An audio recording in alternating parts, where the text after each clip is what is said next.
nyaris itu tubuh itu tidak terkontrol anak-anak.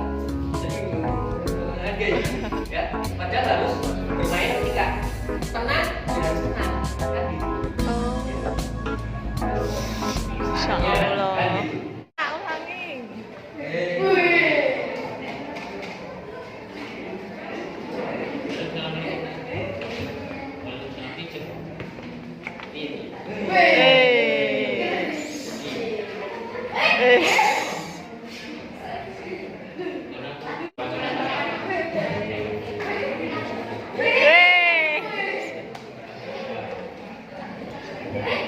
Untuk para peserta dulu ya, Bapak Ibu guru pendamping, kalau Anda pakai pelatih, tolong jangan hanya percaya 100% sama pelatihnya. Perlu diketahui bahwa Anda itu bisa memastikan bahwa pelatih kita ini seorang entertain atau edutainment. Nah, karena berbeda, ketika entertain nanti hanya sebuah pertunjukan saja, tapi kalau edutain nanti jadinya pertunjukan tapi ada edukasinya di sini. Itu utama satu, dapat membentuk karakter dan mental peserta didik menjadi pribadi yang cakap, sportif dan kreatif. Nah, yang kedua, mengasah daya imajinasi untuk meningkatkan fokus, daya cipta kreasi, kepercayaan diri, dan berakhlak mulia. Kita udah ada akhlak mulianya belum di situ, atau malah jangan-jangan ada unsur kekerasan, pembunuhan, perebutan kekuasaan, dan lain sebagainya. Nah, olah gerak yang sehat. Berarti kan Pak Tommy harus ada gerakan lentur, ya, elastis, dan juga kuat. Jadi ketika mempraktekkan ngangkat, ya berarti kan imajinasinya dimainkan di sini. Nah, ngangkatnya yang kamu angkat apa? Kerupuk, pokok kan gitu. Jadi kalau angkat besi kok, jadi pastikan bahwa yang kalian angkat itu adalah ini selalu pada akar budaya bangsa, tidak menyinggung pornografi, agama, ras, antar golongan dan juga suku. Juga sudah. Nah, kostum dari make up pantomim ini perlu diperhatikan, ya. Artinya apa? Jangan terlalu lebay, ya. Secukupnya saja dan sewajarnya saja untuk lebih mendukung. Jangan sampai malah dari awal sampai akhir ekspresinya nggak kelihatan karena tertutup make up yang berlebihan itu.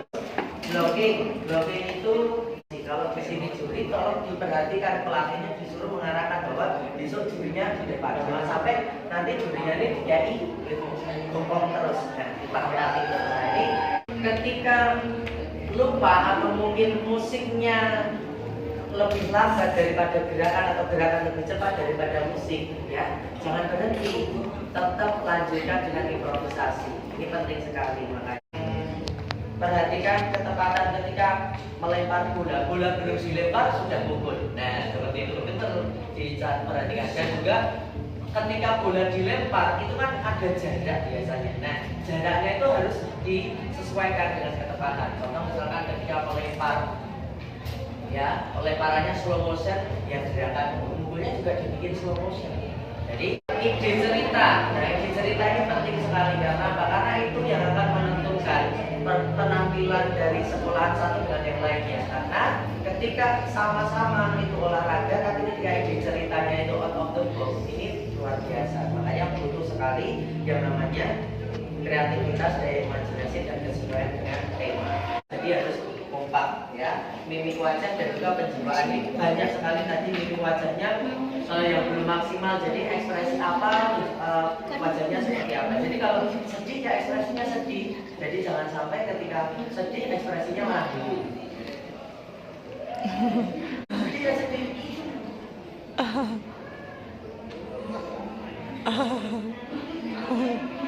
Ekspresi takut, takutnya belum takut.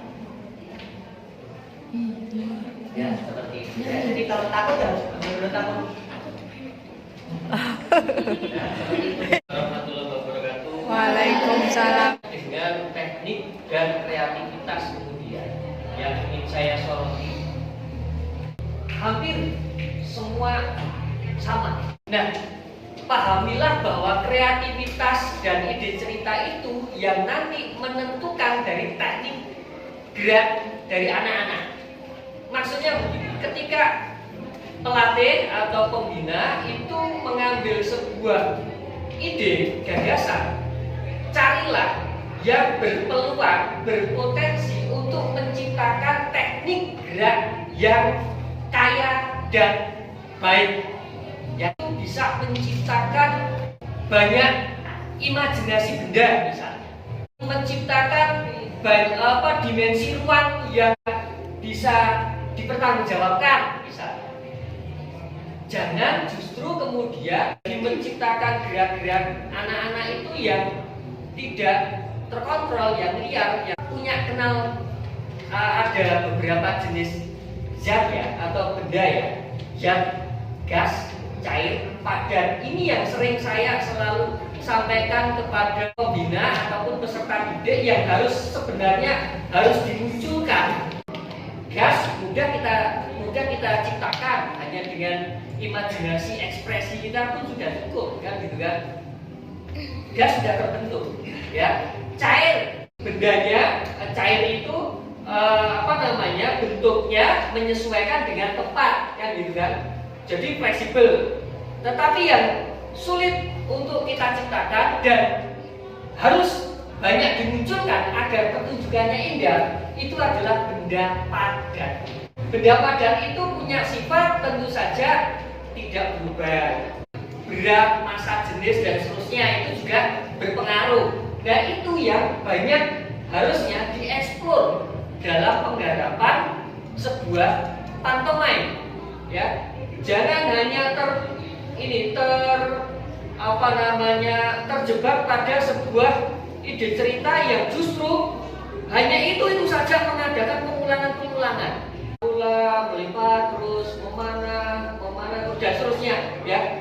Sebenarnya akhirnya anak-anak dipaksa untuk kemudian hanya mengejar ekspresi saja, tidak memperhatikan bentuk. Bulan dipegang sekarang sekian, nanti beraktivitas lagi, ada yang tiba-tiba berubah sekian, ada yang tiba-tiba berubah sekian. Nah, ini kan tidak continuity, tidak continue, ya. Maka penguasaan benda, berapa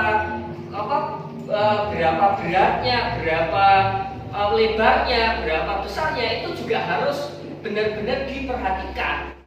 Tangan, tubuh ini menjadi hal yang penting, kan gitu kan. Bagaimana benda itu berhenti gitu kan, tetap di tempat gitu kan. Nyaris itu tubuh itu tidak terkontrol anak-anak, ya. Jadi ya, padahal harus bermain ketika tenang, ya harus tenang, kan gitu. Ya. Masya Allah. Kan gitu, ya. Itu benda tongkat, ya. Jangan tongkat jadi tali, kan gitu kan. Ya itu teknik yang harus diperhatikan. Semakin banyak memunculkan benda-benda imajiner, pertunjukannya semakin asik, ya. Karena pantomime memang dilarang untuk memunculkan properti apapun, kan gitu kan. Tujuannya sebenarnya mengoptimalkan dalam memunculkan bentuk imajiner itu di dalam pertunjukan anak-anak itu.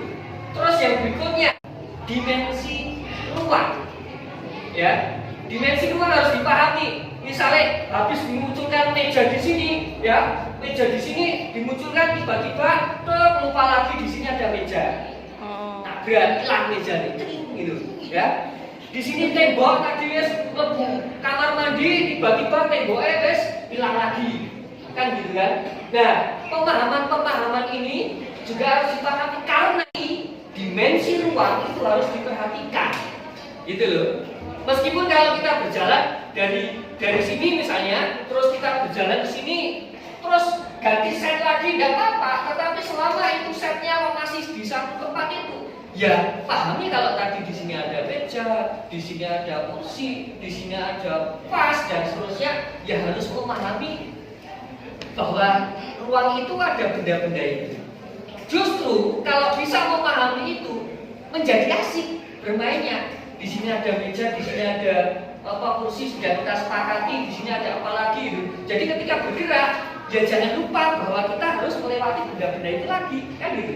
Jangan hanya sekali jadi, wes langsung hilang, baru boleh digunakan. Tadi tentang kelemahan-kelemahan dari para siswa, tadi untuk sebuah pertunjukan, oke, kami menikmati.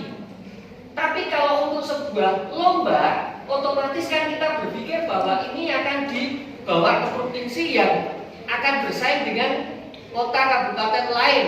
Itu yang harus menjadi tolak ukur kita di YouTube. Terima kasih. Minta musik diperhatikan. Sebagian besar, mayoritas dan hampir seluruhnya itu kan cuma duduk kan dibikin sendiri. Jadi dipastikan saja, saya yakin dipastikan saja kalau panjenengan masih menggunakan musik-musik yang umum yang bisa dipilihkan, berat untuk menjadi juara di tingkat provinsi. Itu menjadi perhatian khusus gitu kan. Itu apalagi kalau